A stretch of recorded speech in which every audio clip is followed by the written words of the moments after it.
کندکوٹ ملا فورم اتحاد کی جانب سے مرحوم رئیس بشیر امن میرانی کے بیٹے اللہ ڈنو عرف پپو میرانی کی دستار بندی کے حوالے سے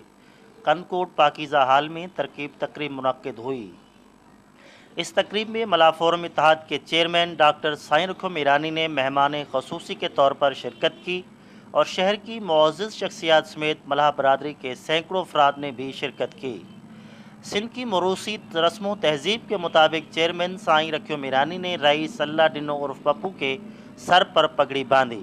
اس موقع پر چیئرمین سائیں رکھیو نے خصوصی خطاب میں کہا کہ ذلت رسوائی کی زندگی گزارنے والے افراد کو متحد ہو کر اپنے معیار زندگی کو بہتر سے بہتر طریقے سے گزارنے اور اپنے حقوق کے حصول کے لیے جد و جہد کرنا ہوگی اور ان احتسالی قوتوں کا 2018 کے عام انتخابات میں ووٹ کے ذریعے ان کا احتساب کر کے ایک ایماندار باصلاحیت اور مخلص نمائندہ کا انتخاب کریں۔